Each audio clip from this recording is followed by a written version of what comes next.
Look, we're stuck in the system, we can't get out. It's time for a change, stop running your mouth. I'm looking for words, but I can't get it out. Look for the light, but the sun blotted out.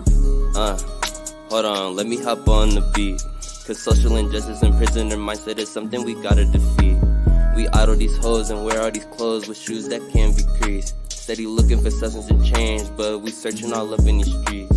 Got a stain on my shirt that I can't get out. My people on high like the top of the mount. We thirsting for truth, but there's no spout. Look for a savior, but no one around. But no one's around, but where do they look? It ain't in the church, it ain't in the book. We can't get a job, so we rather crook. They got us in chains, a fish on a hook. Look, harvesting not bodies, harvesting not organs. Got 'em real big mad, cause they culture boring. Pimping the poor, Jim Crow at the door. Selling our souls, our daughter's a whore. I wanna give in, can't take it no more. Don't wanna believe our people are more. We swept our cart when we look at decline. We got a new bottle, it's filled with... Hello, my Malcolm people, and welcome to another Malcolm Make a Culture Move podcast, where we discuss everything from intense social topics to funny social trends. We are your host, Mark Jonathan. G. And as always, we have a wonderful segment for you all today. But before we get started, if we can have our brief disclaimer. So y'all know here on the Making a Culture Move podcast, we talk about everything like my brother Mark said. And sometimes those conversations and topics can be a little controversial. So we just ask if you feel some type of way about what's said here, just evaluate that with yourself first and think about why it made you feel some type of way, and then come holler at us and we can talk about it. But with that being said, check in with me, Mark. How you feeling? Man, I feel good. A little tired, but I'm ready for today. How about yourself? I'm there with you. I feel good. I'm tired. I had a 20-hour day yesterday, so yeah, I'm I'm trying to catch up. You catch some sleep up from that, but other than that, I feel good. I feel you. So it's a blessing to just be able to have a 20-hour day. So I'm telling you, I ain't complaining. West. But with that being said, really today, y'all, we just talking about this guilty verdict of the officer Derek Chauvin who killed George Floyd in Minneapolis, Minnesota last year, 2020, in the summertime. That sparked another round of riots, and civil rights fighting, and kind of just history repeating itself for the billionth time. But for and not the first time, because there's been guilty verdicts in the past of officers, but for a big one, for this, this George Floyd, the death of George Floyd was, I would say, like, in my lifetime, I'm 22, and some ones that I have seen that have really just like changed the game for me is Trayvon Martin, Michael Brown, Oscar Grant, because they sparked, like, the Trayvon Martin was, the hoodie and the Skittles and the Arizona tea, so I can't even, go to my local corner store or 7-Eleven or whatever and just be safe in my own neighborhood and just walk. It was another local civilian who killed Trayvon Martin. And with Michael Brown, it was the hands up, don't shoot. Like, everybody, that sparked a movement. Hands up, don't shoot. You're like, my hands are up, don't shoot me. That sparked a big one. The I can't breathe. I don't believe that was Oscar Grant. Like, I can't breathe, and that I can't breathe we see here with George Floyd. The I can't breathe. The officer was on his neck, literally taking away his every breath. And to see a guilty verdict, my question is, because I don't see justice, I don't really see justice. I see accountability. So first, how do you feel about the verdict before you get into it? Like, it was absolutely the right thing to do. I'm shocked. I'm not gonna lie. I'm shocked. I full-heartedly expected a not guilty verdict. That's just Really? what America has shown to be, and as far as the justice system, like the justice system hasn't, you know, proved that they go in the favor of the innocent Black lives that are taken by police officers. They usually always go in the favor of the officers. So it's just looking me looking at past cases and everything that's gone on. I just, not on all three charges. Not on all Okay. three charges. I felt, if anything, they were gonna find him guilty for the manslaughter, because that's just how I felt like from the justice system operates. But Right. for the guilty verdict on all three murder charges, it's shocking. It's shocking. I was completely shocked when I heard guilty for all three. So it felt good, but it didn't feel like justice. It just felt like accountability. Like it made me think, like, what if this could have happened with Rodney King? What if those officers could have got guilty verdicts? Like, it just made me just start thinking, going back, like, it's never too late, but it's about damn time. I feel you. How do you feel Um, about it? I'm kind of on the other side of that on a few things. I felt like he was gonna be convicted. Yeah. Not on the like initial start of the trial, but like as the trial continued and I heard testimonies, the different sides from the prosecutors and the defense, I thought that he was gonna be convicted guilty because, especially like the EMTs that we watched a couple of days ago, like it's just hard to. I can't believe that just came on, bro. It's kind of hard to. It was just would have been really hard to not convict him of being guilty. But we've seen it done before, like you said. But I definitely thought as the trial was going that he was going to be convicted of at the very least manslaughter, which isn't saying much in the case. But Mm-hmm. I'm like you, I didn't think he was going to be convicted on all three counts. Um, but like I you was said, proud of the jury. yeah, It yeah, made me feel absolutely, proud of the jury, proud of the selection that they have for the jury, because ultimately that's who it's up to, right? Sentencing is up to the judge, but as far as if a person is guilty or not, you feel me, it's up to the jury. And so it made me feel proud in the jury. I can say that much.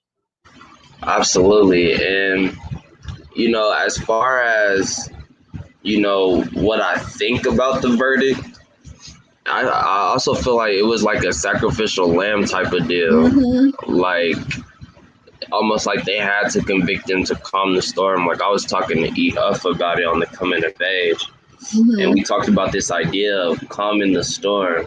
And he proposed this idea like it was the storm like the main reason why they convicted guilty, or was it the fact that this was unjust?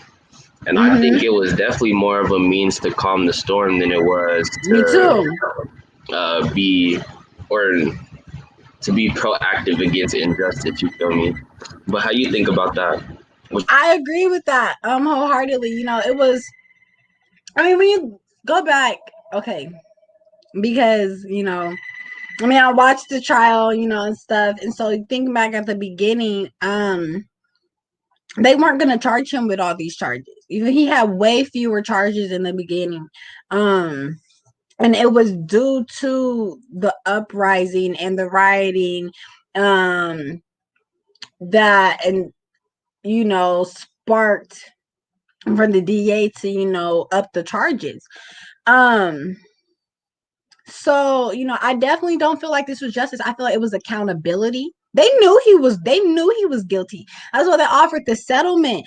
That's why he initially took the first plea deal that they offered him. That's why he initially took it, but the DA revoked his plea. So, like, thinking about all of that stuff, and this is accountability. They had to calm the storm, and because if it wouldn't have been a guilty verdict, it would have just added to the storm. I can guarantee you there was going to be rioting and looting and more lives lost if it wasn't a guilty verdict. So I definitely agree with that. And it makes me think, I was talking to my mom about this and saying, I feel like because the other officers still have to stand trial too. But it just makes me feel like they're gonna take a plea. He's got all these guilties. Y'all are guilty by association regardless of whatever. So it makes me feel like they're gonna take a plea. I can definitely understand that 100%. I mean, like you said, we were gonna definitely go crazy if he wasn't convicted on at least. I think if he was convicted of manslaughter, we would have still rioted. So Because the we fact know that what they that got him means. on murder, Yeah, yeah, we know what that means. exactly. And so the fact that we got him, even though it said incidental or like without premeditation, because even though like even on Elijah's podcast again, we talked about at some point there had to be some premeditation. Like, there's no way he just sat on his neck and never thought once, like, okay, I could kill this man. Like, but how you feel about that? Like the charges themselves. Like, what do you feel about that? Um, Because we know how we feel about manslaughter. Like, we don't really got to go into that one. I But feel like like the second, honestly, I feel like he deserved first degree murder, and that's because I know there's black men that are serving jail as numbers on first degree murders that could possibly be manslaughter or second third degree, or they're even innocent of those charges, so it's like, I don't know, like I said, the original charges that they brought against him, it wasn't gonna be all of this. It definitely third degree and second degree murder weren't brought about until last minute. Until last minute. And that's because of the protesting and the rioting and all the fighting for it. It had to be fought for those charges to be brought against him, and that to me is definitely where part of the problem lies, because it should be seen as nothing less than first degree murder. In my eyes, it should be seen as nothing less than first degree murder. You cold-heartedly murdered that man. You see black men who get first degree murder when for being in defense of themselves or their families. So it's, I don't know, I'm not comfortable with the charges. I definitely feel like he deserved first degree murder. But I'm content with the second degree murder charge. If I that's the feel you. highest that they're gonna go and be willing to go, because this was an officer of the law, I will contently take the second degree. Manslaughter, I think, shouldn't have even been a charge. I mean, I'm okay with it if it adds to his time, but manslaughter should never even be in a thought, because it wasn't manslaughter, it was murder. Absolutely. So this kind of brings me to my next question. That is, what does this verdict mean for tragic incidents to come? And you know what I mean by this. We just had a recent incident, and I'm forgetting her first name. Is it Micaiah Bryant? Micaiah, Micaiah Bryant. There you go. in Um, Ohio.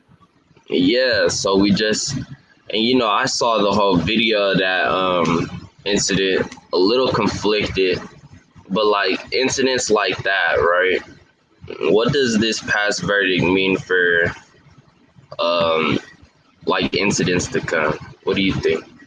Well, it means that in a similar case to this one, um So I'm not exactly sure, like in the law terms, really of what it means and saying, but if another officer later down the line takes a life in a similar way of to how Derek Chauvin took the life of George Floyd, they're guilty no matter what, because Derek Chauvin was found guilty, period. With that being said, to me, it means that they're going to find other ways. They're going to find other ways. So, I mean, but also, this George Floyd case, it sparked something in a lot of people. Like the generation as a whole, I feel like it sparked something. It made a lot of people, what's the word? Like woke, I guess. To the fact, because there's a lot of people who are believing who believed, it's 2020, racism don't exist. That's how they were feeling. That's how a lot of people were feeling, and then boom, that we are having police murder after police murder after police murder, and the George Floyd one, with it being caught on camera the way that it was so significant, and it sparked, that alone sparked a lot for people, because now you see, more often people are becoming more inclined to stop when they see the police are dealing with us Black people. And it sucks that that's how the world has to be. But if that's how the world has to be, and we do have to stop our tracks and whatever we're doing when we see that the police are dealing with somebody who looks like us, or for those of us who don't look like us, you see the police dealing with somebody who don't look like you, for you to stop and just kind of be a bystander and observe in case something happens. Because if the most courageous thing we can do is pull out our cell phones and record, then that's what we need to do. Some people are not courageous enough to step in. But if the most courageous thing for us to do is to pull out our phones and record, then that's what we need to do. And that alone sparked something, as far as moving forward with how citizens deal with the police. I want to see a change in police reform. It makes no sense on how they get so many training hours in weapons and defense, but they use communications more. You have more training in weapons and defense, but you use communications more. I need to see more communications training for the officers. One of the guys has said, after the trial, when they were talking and doing all the thinking and interrupted my rush hour too, that what did he say? Oh, it needs to be more community policing. I'm not a fan of the police. I'm not a fan of the police. I don't call the police. I'm not gonna none of that.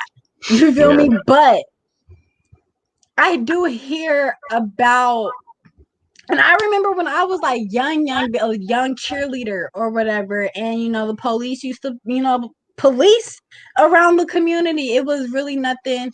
I didn't really think it was nothing, because they never really bothered anybody. Never really had to see anybody get arrested, or never saw the police like harassing anybody at the park. They were kind of just, policing, the neighborhood. So I seen it when I was little, not so much as I've gotten older. But if we are going to have a police, then that's a part of their job. You need to know the community that you're policing, especially if it's not your community. If you don't live in that neighborhood and you don't live in that community, you don't know who's supposed to be there or not. And oftentimes we have police officers who they're policing the neighborhood they don't belong to. So they're just assuming certain people belong to the neighborhood and certain people don't, or certain cars belong in this neighborhood, or certain, you feel me, shit like that. Where it's like, if y'all actually got out your cars and didn't sit on your asses and assume and do whatever the hell y'all do when y'all sit in y'all's cars, or just sit at the station and actually walk around neighborhoods and get to know the community you're in, maybe it would be different. Maybe that bond could come together. But I don't know, because I'm one of those people, I don't trust the police.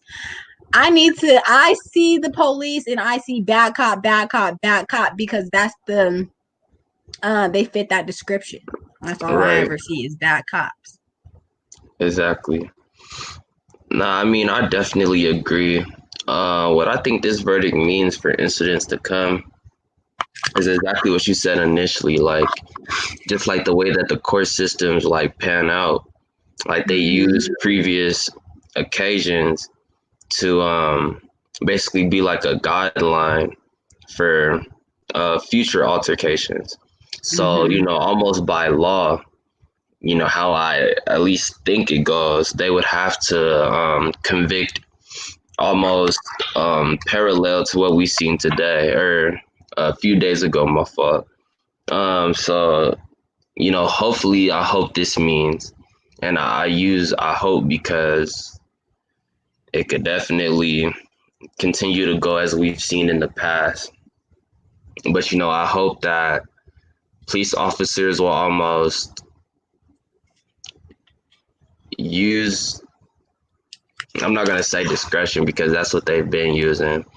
Basically, use common sense, even though it's not that common, just to know when to use that amount of force that could be lethal and then when to de-escalate. You feel me? That's the police I think officer. they should give insanity tests to anybody who wants to be a police officer. I mean, they have to pass other tests, but I think they should all be required to take an insanity. You can't tell if a person is insane or not just by looking at them.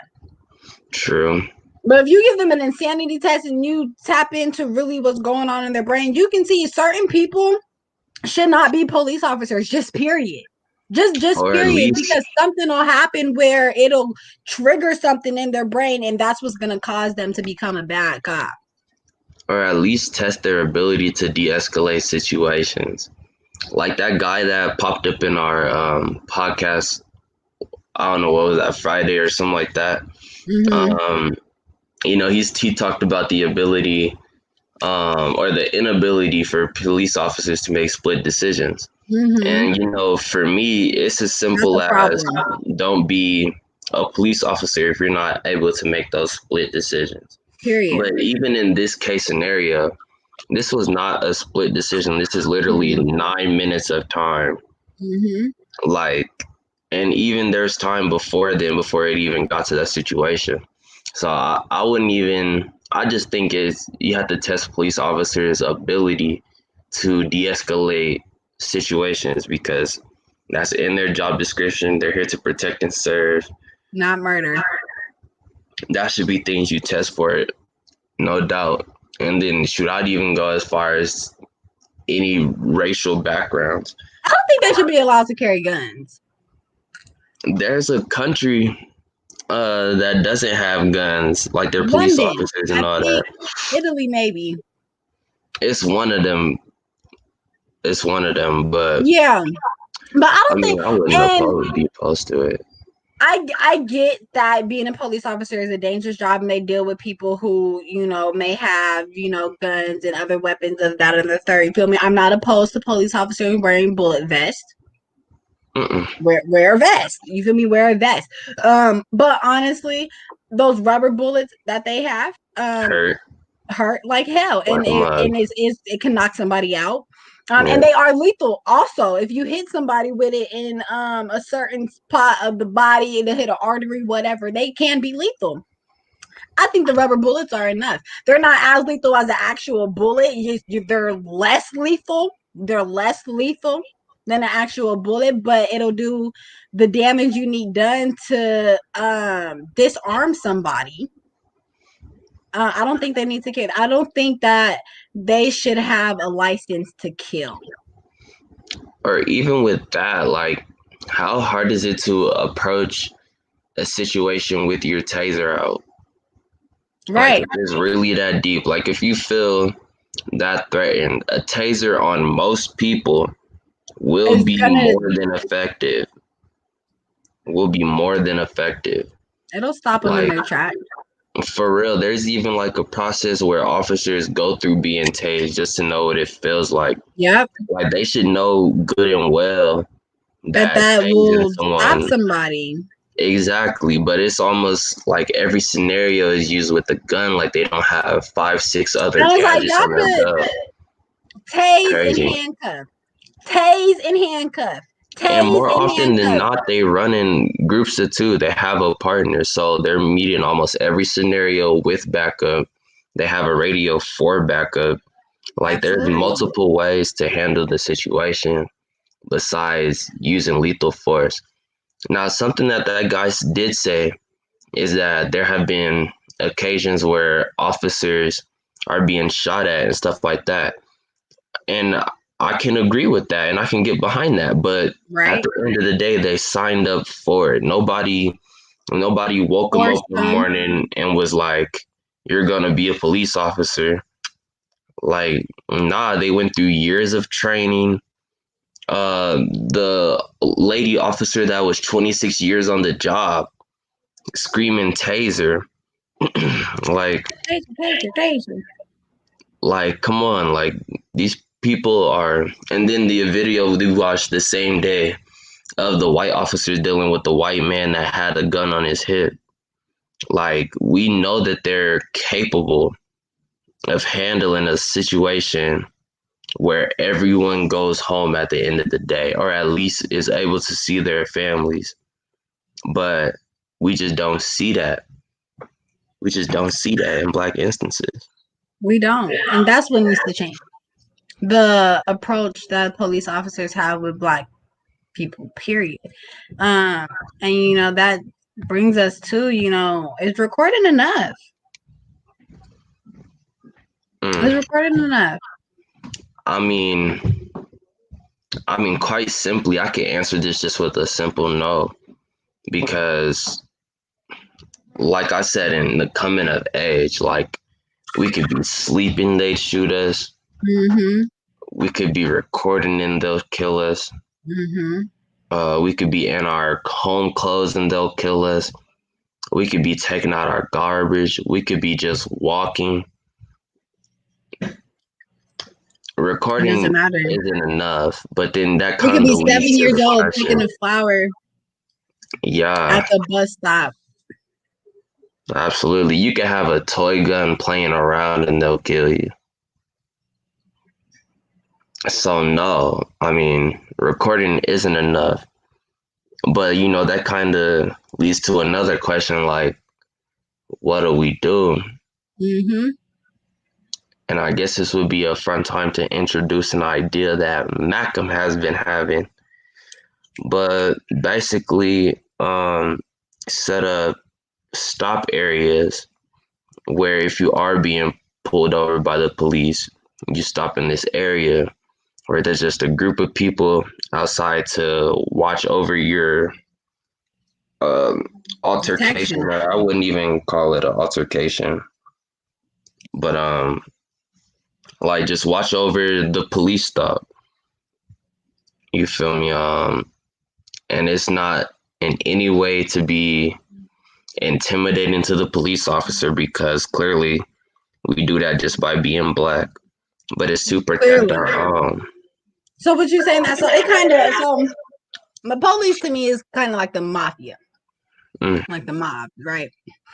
And so thinking about how when they try to get when something happens to a member of the mafia almost usually does its due diligence job of getting rid of the witnesses. No witness, Okay.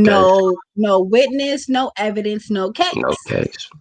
You feel me? No evidence, but you have a witness, you have a case, right? And no evidence, no witness, no case. So the mafia usually always does its due diligence and doing a really good job of getting rid of the witness. So I look at the police as being like the mafia. If it's a lot of us witnessing their crimes and what they're doing and speaking out against it, they can't deny it. They can't deny it. I was a witness, and I say that with saying record as you witness. If that's as far as your courage goes.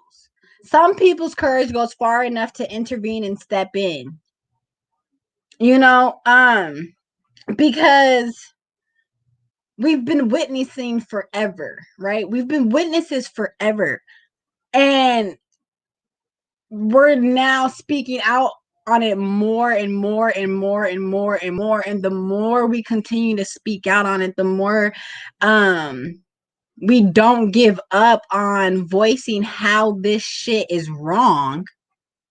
And the more we continue to fight against it, it's not, I don't know if it's going to change in our lifetime.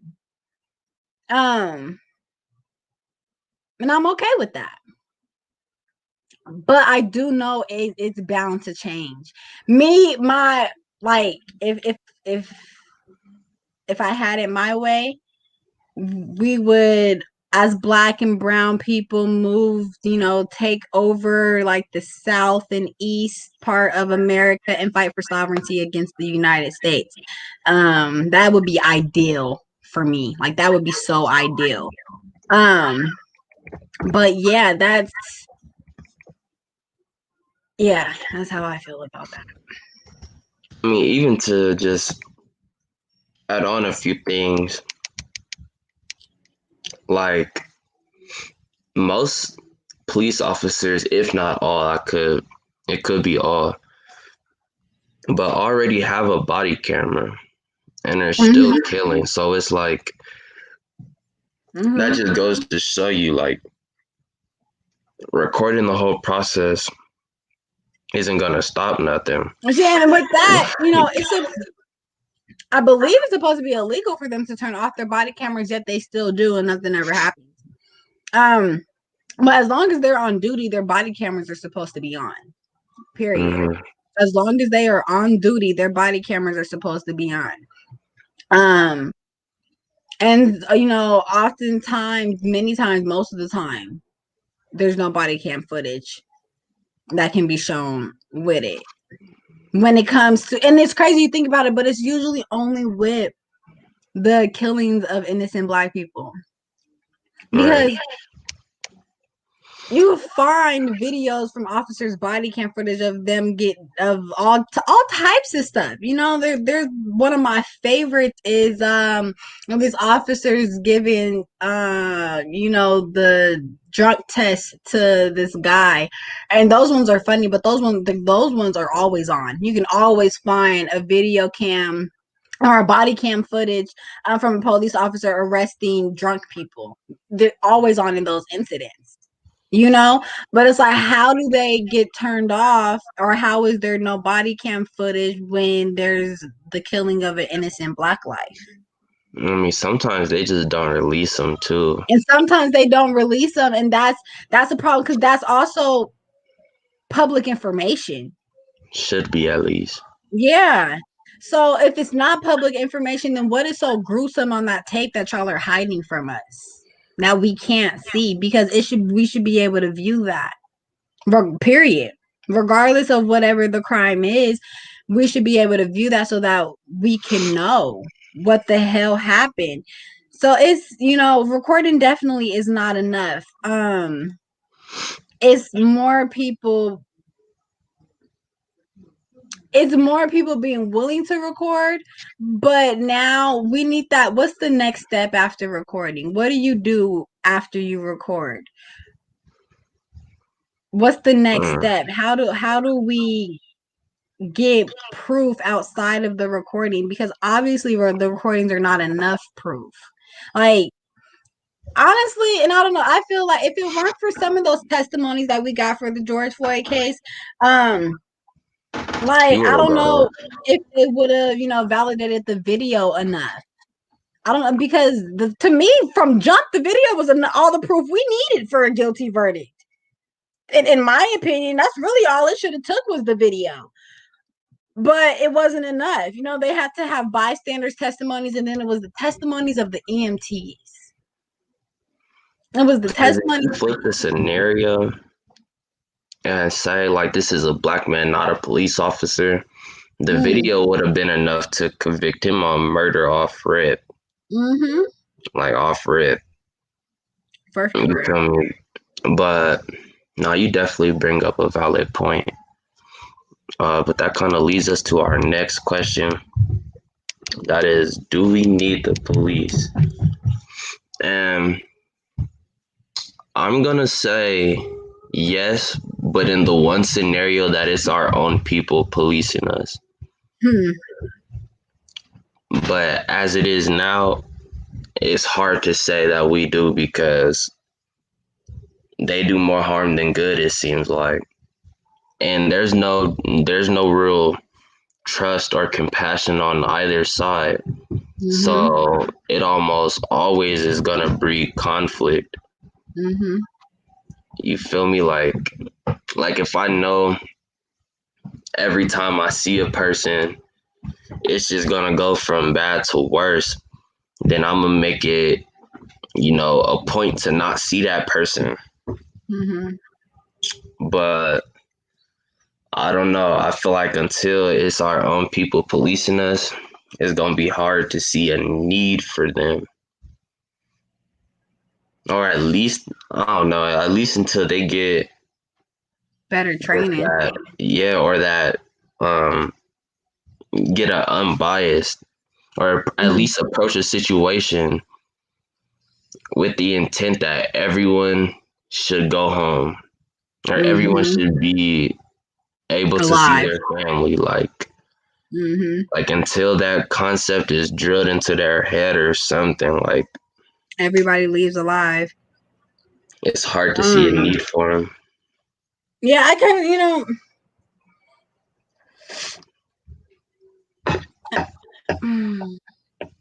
when police supporters say, they're people too, it's like, yeah, I get that. The thing is that they choose to be police officers. Bless you. They choose to be police officers. And we don't choose to be Black, so Thank you. It kind of just makes me think, because I have a cousin whose wife, she's a police officer, and I love her, I do. And when the first time I met her, I think it was last year, 2020,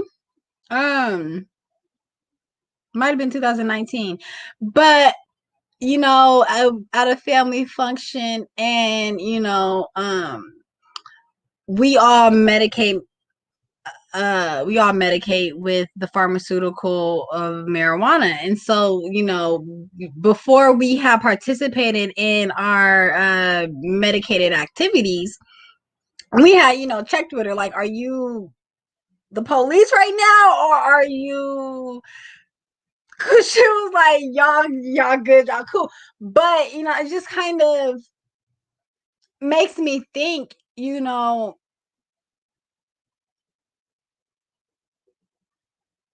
kind of like the KKK, where they put on that uniform and that's all you see, right? That's all you see. And then they take off the uniform and they're not that. I don't know how we can get to a place where the police can police in their uniform. Because I think that's kind of where some of that intimidation comes from, and the disconnect is like, which I get it. You feel me? Just hear me out for a second as I process this thought. I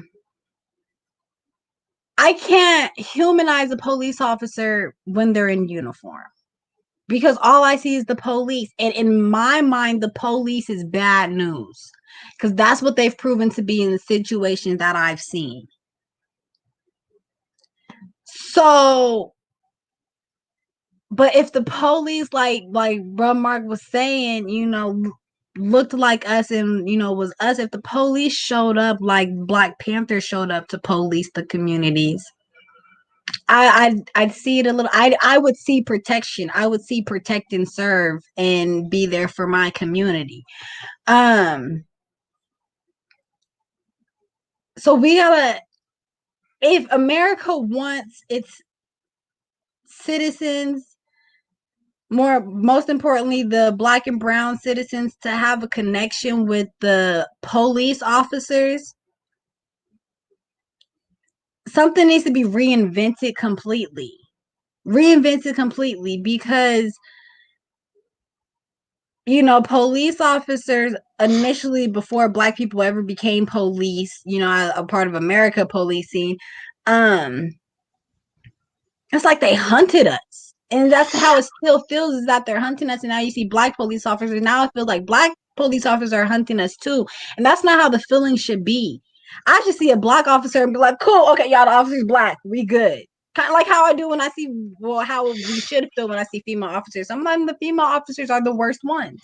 But that's how it should feel. That's not how it feels at all. It's never that feeling. Y'all, it's cool. The police officers is Black. Yeah. It's still like, y'all the police. Absolutely. And to that reform point, like we talked about this on Monday, like the laws that were made when the forefathers were here are the same ones that we follow. You feel me? And if times have changed, exactly, if times have changed since then with our forefathers, then the rules that we are supposed to follow should change along with it. You feel me? That just, to me, that makes like perfect sense, but they make it seem like, I don't know, but I forget who said it, and I told myself I wasn't gonna forget this.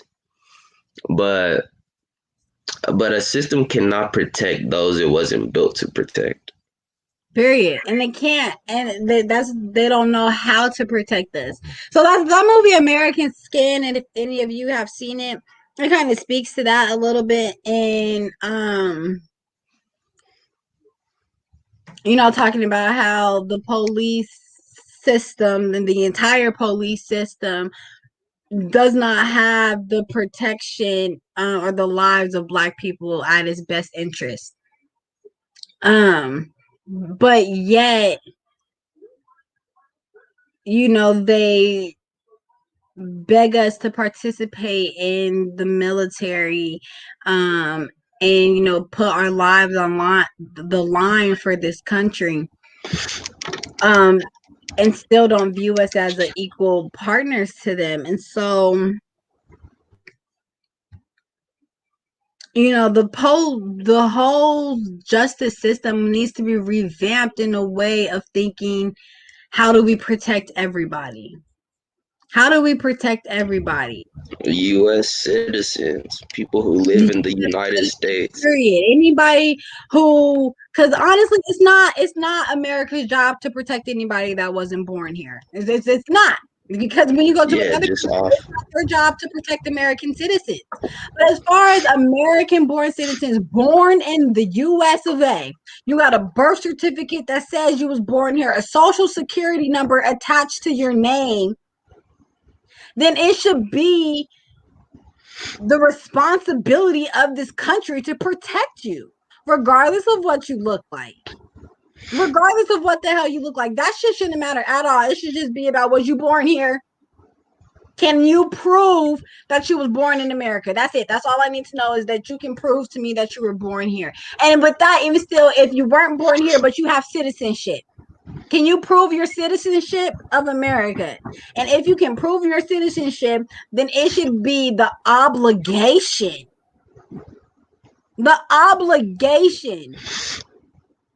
for you to be protected by this country.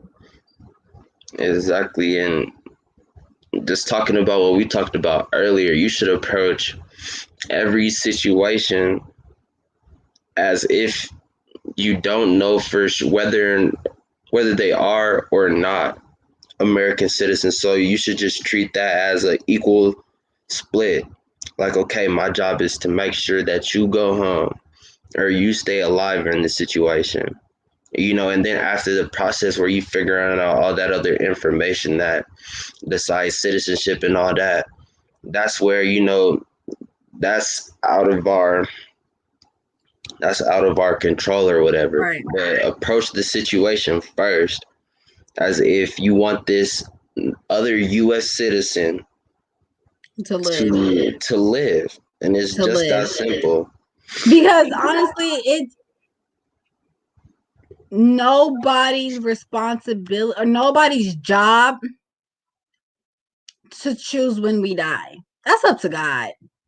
You feel me? That if it should not be nobody's lives are in our hands except for our own. So we can't take away somebody else's life. That's not your business to take away somebody else's life. It's not fair to them. It's not fair to their family. And it's like crazy because you think about how, and this is kind of derailing from the police, but just thinking of like murder in general. Because it's like, the justice system really don't even view police killings as murder. And that in itself needs to change. Because I was just saying how, I think it's crazy how, the government can allow prisons to execute people however they do it, whether it's the electric chair, lethal injection, however they choose. But execution is execution, how they can allow for that to happen and not consider it murder. It's still murder. And we're all gonna die someday. That's the thing. Everybody's gonna die someday. It shouldn't be up to another human being when that last day is. No, I definitely feel that 100%. You feel me? That what you're talking about is that qualitative immunity or quality immunity, something like that, which basically allows officers to use their discretion. And then more often than not, they protect themselves than they protect others. But their job description is to protect and serve. So if you're signing up for that, that automatically should make the person that you're supposed to protect, the U.S. citizen, no matter what they look like, that should be first priority. A priority, number one. It has to come before you. That's your job, and you sign up for it. So you have to put the American citizens before yourself when you're on duty. If you're not on duty, fuck us. Exactly. If you're not on duty, you feel differently, put yourself and your family first. And if you feel differently, then it's as simple as not signing up. Period. It's as simple. They're doing a different job because there's millions of them. Go to the army. Go to the army. Go to the army. You feel me? And defend your country how you're supposed to while you're on this land. Well, you know what though? Some people who are police officers become police officers because they didn't make it into the army, because the army does do those tests, all those tests that we were talking about that we believe that they need to do for the police officers as well. The army does do those tests, and they evaluate and make sure that they don't have clinically or mentally insane people operating heavy artillery and machinery in the military. And so those people who don't make the cut for the military, they usually do become police officers.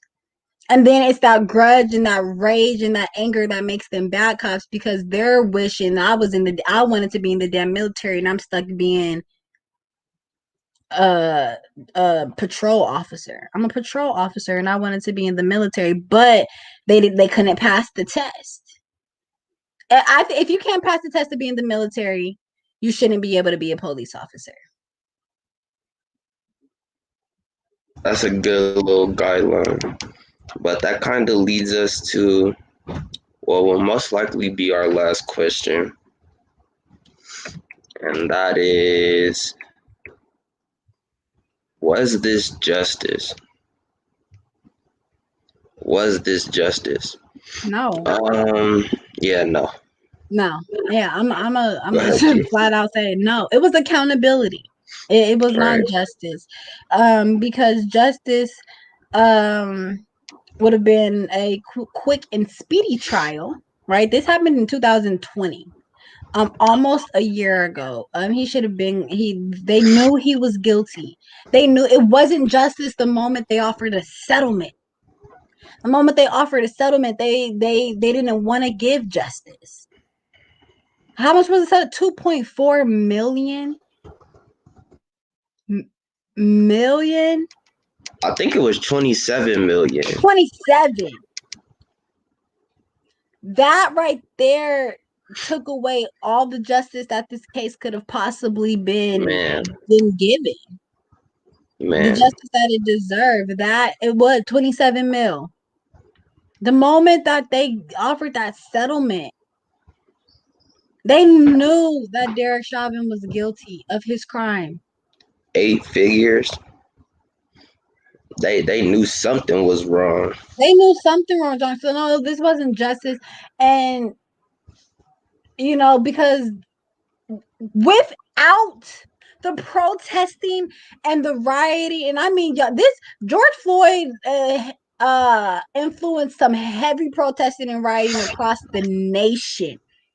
Across the nation. It was coast to coast. Damn near every state had protests going on. Every state had some type of protest or rioting going on.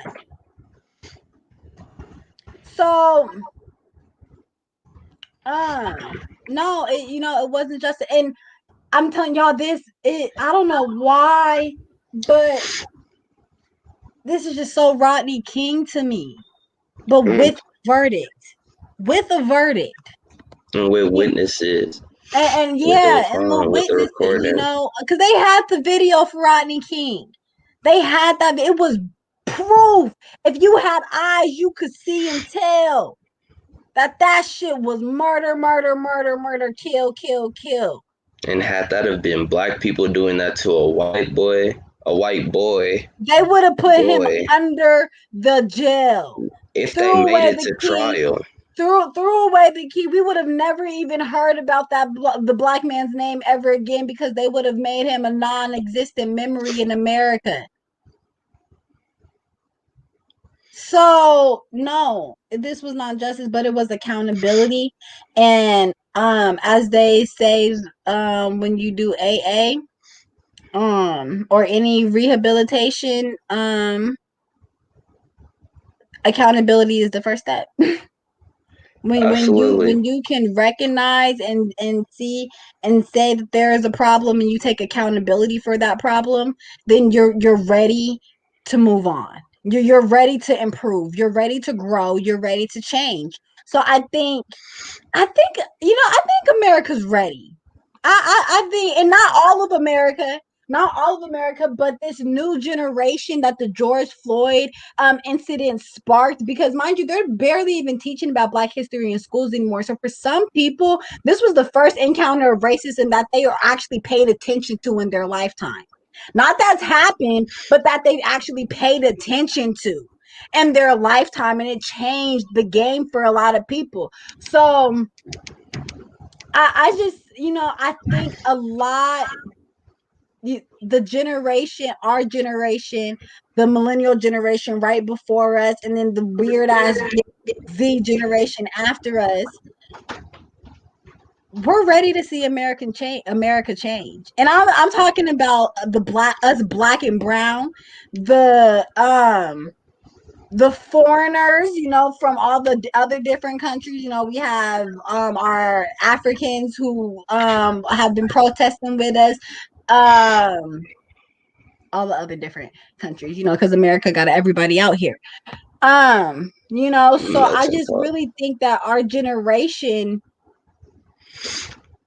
and I'm the generation right before us, right, that millennial generation, and then our generation Y, and then Gen Z.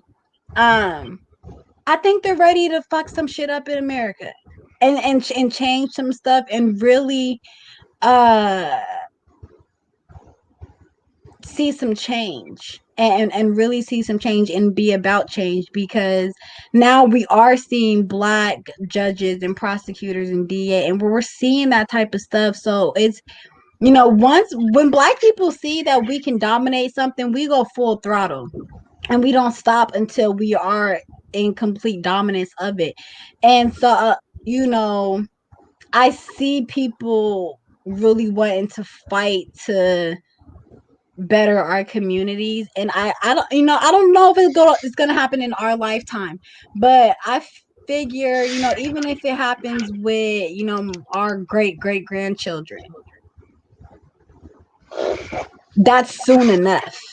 Because that's only, what, 2-3 generations away. Yeah. Okay. For me, I'm gonna say that no, this was not justice for many reasons that G said, and just to add on,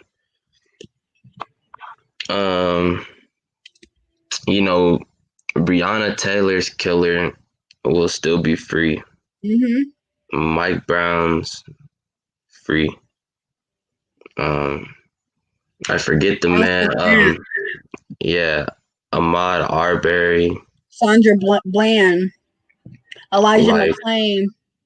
like these officers will still be free, whether they continue to do their job, paid administrative leave, or just free to walk outside of a prison cell or outside of a prison yard, whatever the case may be.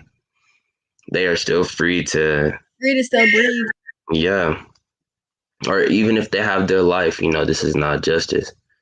Um, what this? Oh, and then to add on to that, the real justice will be in the sentencing. Mm-hmm. You feel me? Because that will really show how Mm-hmm. how accountable are they gonna hold Derek Chauvin's actions. Anything Another thing, less than 40, anything man, less than 40 is a problem. with second degree, third degree murder, And manslaughter. and manslaughter. Yeah, I mean, and then just to add on, I mean, the officers that sat back and watched it still free. Um, so no, this was not justice. It was definitely accountability, and I think a catalyst for things to come. Because, like I said, incidents that unfortunately most likely will occur later on in time will have to go by what we seen a few days ago. So, yeah, no, I don't think this was justice. It was America's attempt at accountability or to calm the storm. justice.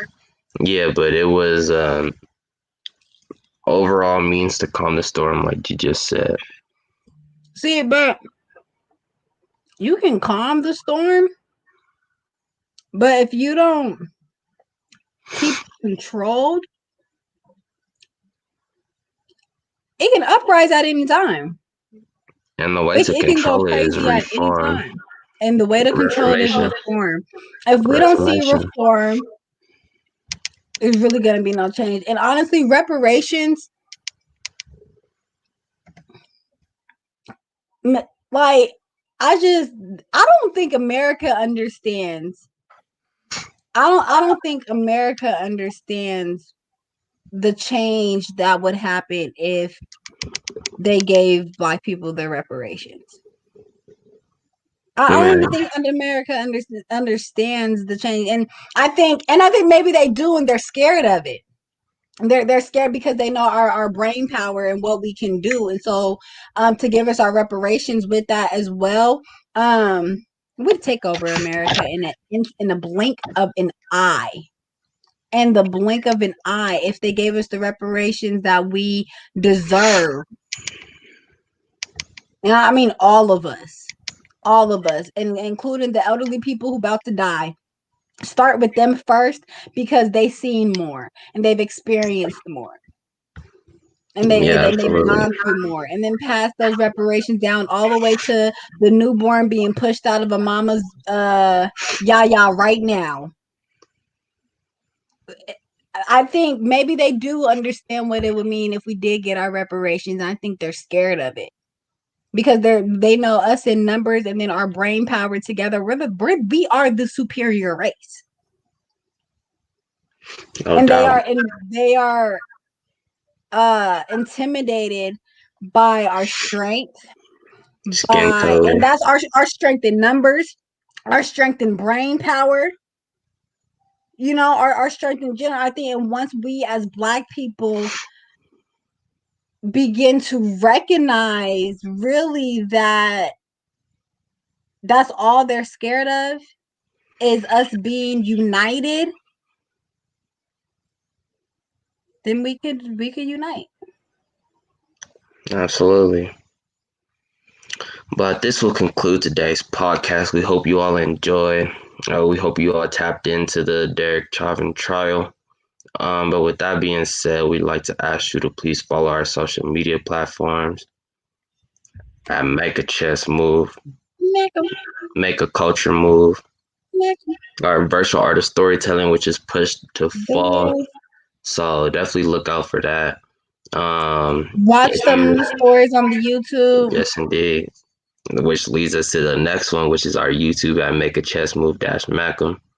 Check out our website, and if you continue to scroll down, you will see our donations tab. Send us whatever change you got. Helps out a lot.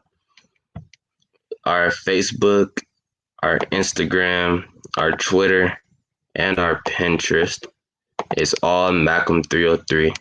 So be sure to tap into that as well. And then stay tuned for our Macam virtual workshops. But with that being said, cop some Macam apparel. You see the green one, you see the white one. And with that being said, y'all have